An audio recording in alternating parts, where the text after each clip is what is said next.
안녕하세요 여러분.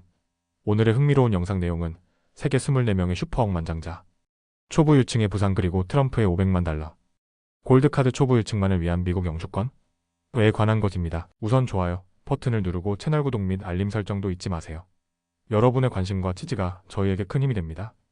첫 영상은 월스트리트 저널에서 보도한 세계 24명의 슈퍼 억만장자에 대한 내용을 쉽게 풀어서 소개해드리겠습니다. 초보 유층의 숫자는 빠르게 증가하고 있고 우리가 알고 있는 부의 형태도 변화하고 있습니다. 과연 이들은 누구이며 어떻게 부를 축적했을까요? 첫째, 슈퍼 억만장자의 등장. 억만장자도 갈라졌다.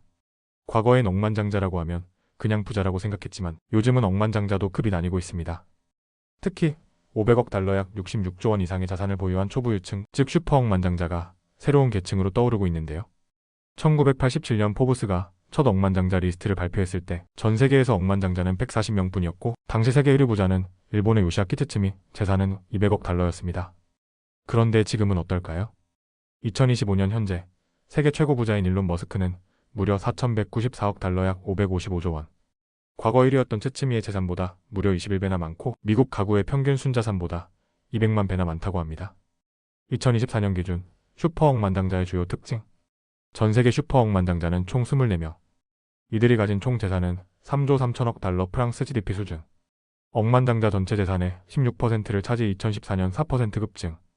16명은 센티 억만장자 자산 1,000억 달러 이상. 그럼 이 슈퍼 억만장자들은 누구일까요?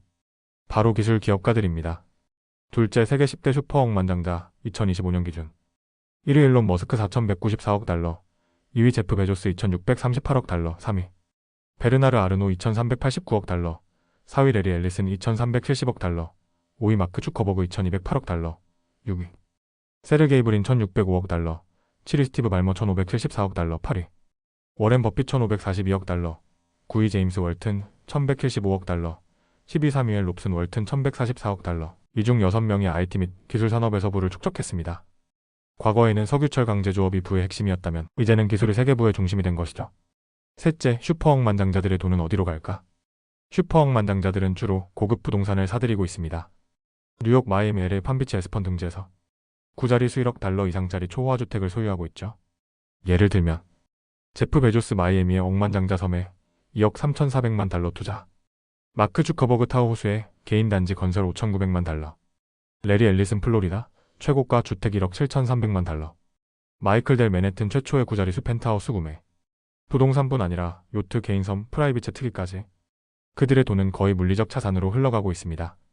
넷째, 부가 너무 집중되는 것 아니야? 하지만 이런 슈퍼 억만장자의 등장이 과연 사회적으로 좋은 현상인가? 라는 논란도 낳고 있습니다. 1980년대와 비교하면 상위 1%가 미국 전체 부의 30% 차지 1980년대 23%. 일반 중산층의 경제력은 감소. 일부 경제학자들은 부의 독점이 혁신을 막는다 주장.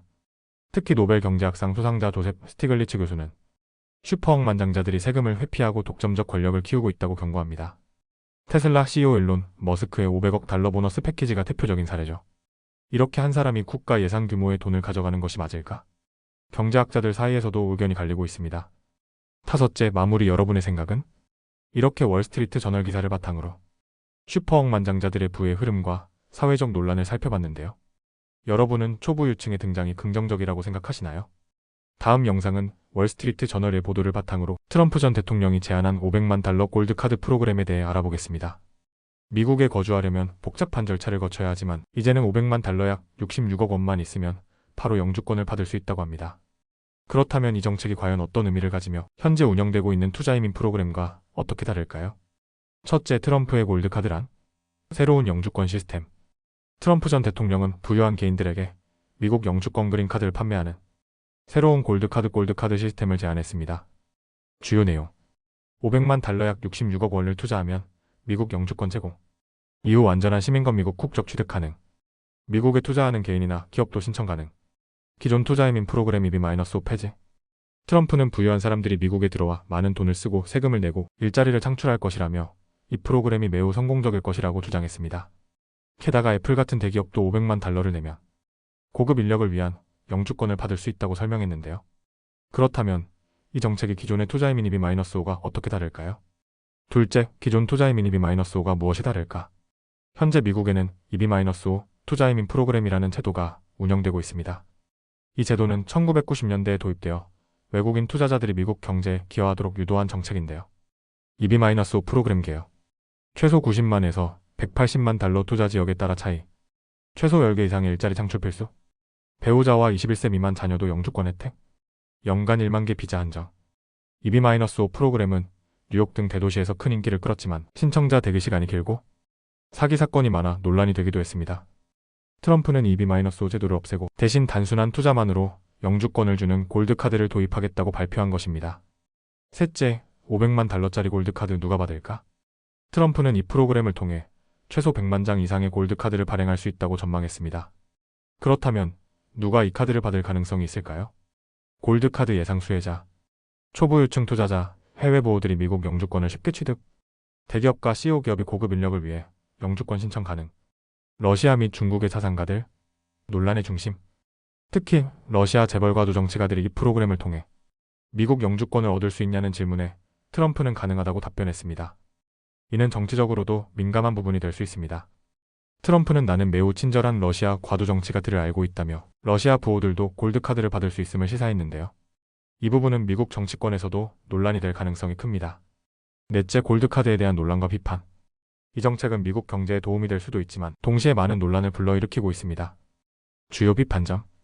부자들만 위한 영주권 판매. 미국 영주권이 돈으로 사는 상품인가? 기존 EB-5와 달리 일자리 창출이 요구되지 않음. 러시아, 중국 등 외국 자산가들이 쉽게 미국에 들어올 가능성. 의회 승인 없이 행정부가 이 정책을 시행할 수 있는지 불확실. 경제적으로는 도움이 될 수도 있지만 미국의 시민권을 이렇게 쉽게 팔아도 되는가? 라는 의문이 제기되고 있습니다.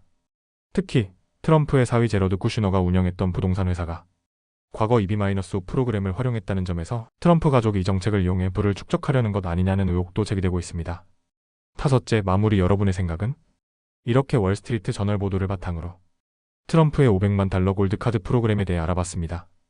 여러분은 부자들에게 영주권을 판매하는 정책이 미국 경제에 도움이 된다고 생각하시나요? 아니면 미국 영주권이 돈으로만 해결되는 게 문제라고 보시나요? 오늘은 여기까지입니다. 다음 영상에서 더 유익하고 흥미로운 내용으로 찾아뵙겠습니다. 이 영상은 투자 의견이 아닙니다. 매우 감사합니다.